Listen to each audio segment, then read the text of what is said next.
Hello, Transurfer and the Transurfing Curious. My name is Renee Garcia, guys, and this is TransurfingTV. And I get a frequency boost every time I put this damn shirt on. Oh my God. I put it on and I kind of forget that I have it on, and then I see it in the camera when I start the video. And I'm thinking, okay, I don't know what it is. First of all, I know it's really weird to wear a picture of yourself on a shirt with a bodysuit on and a pair of really ridiculous sunglasses with a crown. But every single time I see it, I laugh and I see this version of me and I'm like, it's pretty creative. It's pretty fun. It gives me hope for myself and my abilities as a creator, you know? I know it sounds a little bit like silly, but it's kind of awesome that we have the ability to just sort of create whatever the hell we want.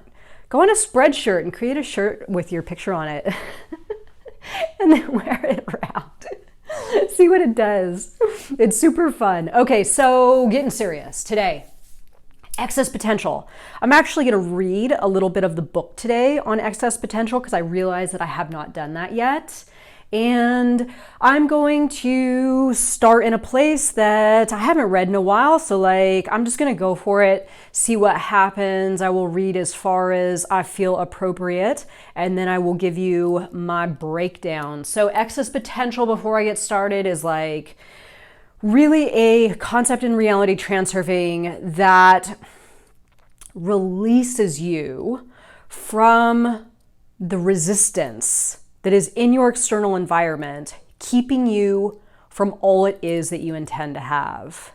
When I learned of this concept and first read Reality Transurfing, it was really mind-blowing to me. I have to admit, because I could look back on my life retrospectively and see with such lucidity how much excess potential I had in situations, and how that excess potential did what excess potential does, invites in the winds of balancing forces that came in and gave me the exact results that I did not want, right? That I did not want. And this is why Vadim Zeland says in Reality Transurfing steps 1 through 5, multiple times, we always get what we actively don't want. So I remember, being in relationships and feeling insecure about the relationship, the route that it was going, what all the different parts of, a complex connection with someone else intimately. I would feel like all those typical things that insecure people in insecure relationships feel. And I would project that into the relationship. Oh, do you think we're going to break up? Oh, do you think we're going to make it? Oh, will we fight like this forever? And all these things. And I realized, looking back on it, I'm like, ew, gross. I was absolutely bringing to the relationship pure excess potential, right? I must not fall. I must not break up with this guy. We must not break up. As soon as you declare something you don't want to see happen in your layer of reality, and then you actively go into your layer of reality projecting those thoughts of not wanting to see that thing transpire, or acting in the direction of not wanting to see that thing transpire. It's like you're holding up a big green flashing sign saying balancing forces, come in and destroy this thing. I've already got it going. I'm already halfway there. You just got to come in and destroy the rest. Oh God, looking back on it now, it's laughable. At the time, I kept saying to myself, why does it always end like this? Why? I don't want to break up. I don't want to go through these relationship problems. Why do I always experience it then? And of course, not having this knowledge, it was maddening. I didn't know what the hell was going on. I definitely didn't think that I was the common denominator of all these breakups. Of course not. I was unlucky and I was a victim and I, just happened to choose the wrong guy again. And it was always something outside of me, right? It was always me placing blame on my external environment and the circumstances or the person or whatever. I never once had any idea of any of this. So this is my classic little drawing. I haven't done it in a while, so I've decided to revisit it for those of you new to this channel. So say there are two buildings side by side, and there's a plank going from one building to the next, and you have to walk along this plank.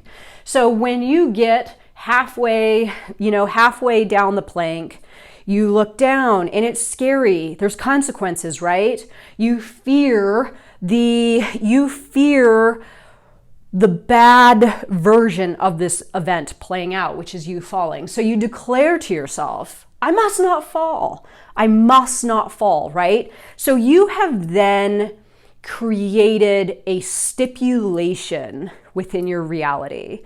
And as I will get into in this reading, nature, the laws that govern our external environment, they don't like declarations like this, right? Nature is striving to constantly keep reality and our relationship to it in balance. So once you declare, I must not fall, you start to feel a little off balance, right? Suddenly, the distance from you to the ground seems a lot greater, and your heart starts to race, and you begin to become a little bit woozy, and the next step you take, sure enough, you misstep and you fall, and you move back down to where nature wants you to be, which is the elimination of this excess potential, right? Nature and our external environment strives to get rid of this excess potential. This applies to everything. The job you want, the relationship you don't want to fail, you want it to succeed. The relationship where you want the guy to propose, right? But you start putting pressure on him because you want to be married, you create excess potential. Sure enough, your desperation causes the guy to break up with you. This is you wanting something to an extent that you are creating an imbalance, and your reality is going to fix or correct that exact imbalance.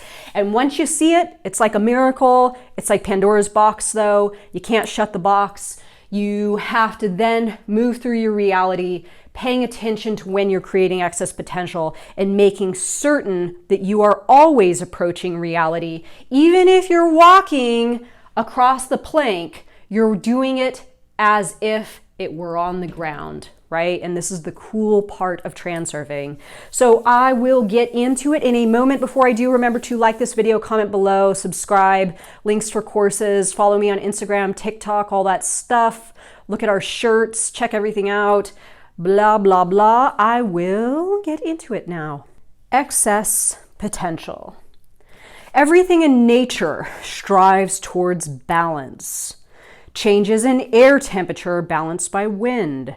Differences in temperature compensated by thermal exchange. Wherever there is excess potential of any energy form, balanced forces emerge to correct the imbalance. We are so accustomed to such statements on the nature of things that we fail to ask ourselves why it must necessarily be so, or how exactly the law of balance works.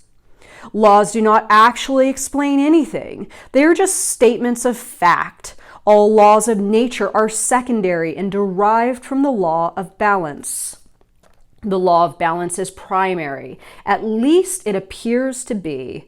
And it is possible to explain why equilibrium should exist in nature in the first place, or more specifically, where balanced forces originate from and why indeed they exist at all.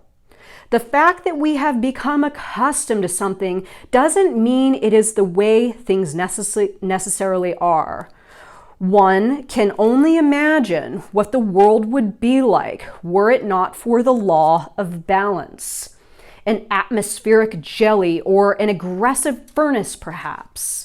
However, the unsightliness of such a world is hardly a reason to support the existence of the law of balance, and so we are left to accept as fact and to wonder in admiration at the perfection of the world, nonetheless puzzling over the question of what governs it all.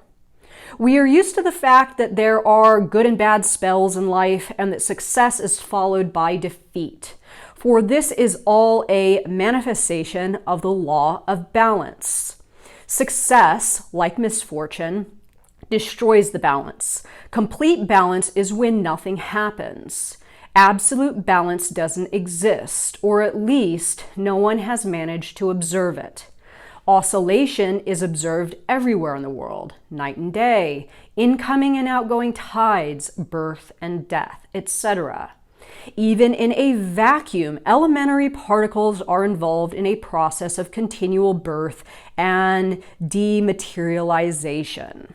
The entire world can be seen in the form of pendulums that oscillate, fade, and interact with one another. Every pendulum receives a jolt from its neighbors, and in turn gives out its own. One of the main laws governing this complex system is the law of balance. Ultimately, everything strives towards balance. You are also a kind of pendulum.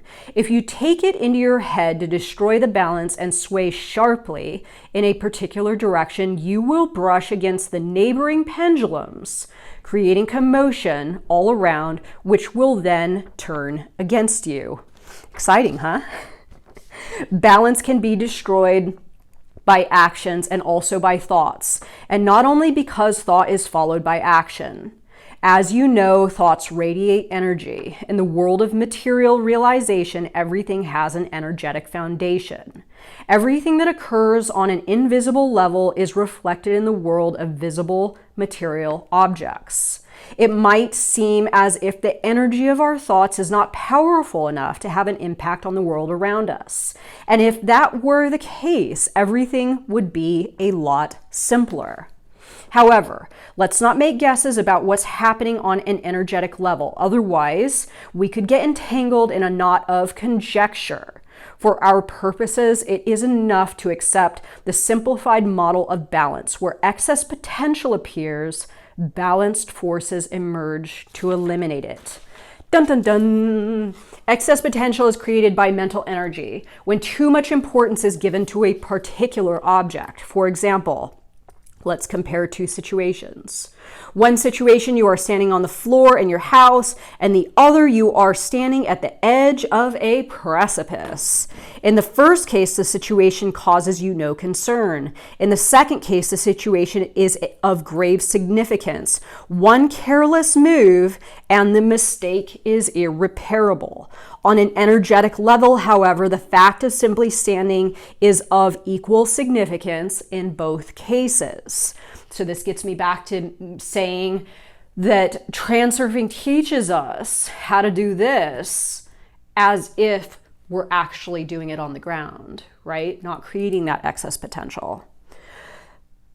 On an energetic level, however, the fact of simply standing is of equal significance in both cases. Standing above a precipice, your fear heightens intensity and creates inhomogeneity in the energetic field.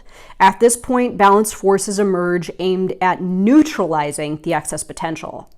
You can even feel their influence. On the one hand, an inexplicable force seems to pull you down, and on the other, another force draws you to step away from the edge, right? Returning back to safer ground.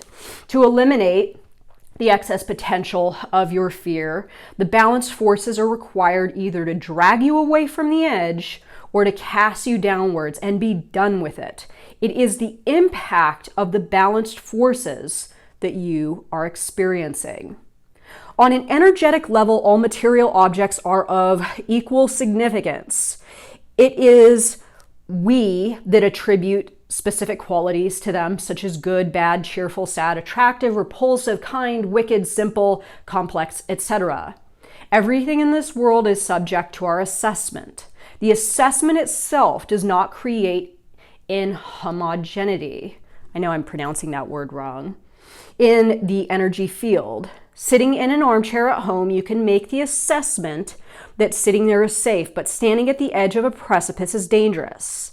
At the moment of making the assessment, the situation you are considering does not worry you, and so balanced forces is in no way disturbed. Excess potential only appears in cases where the level of importance attributed to the assessment is excessive. Okay, so I'm going to stop there because I feel like it is enough. Here's the bottom line.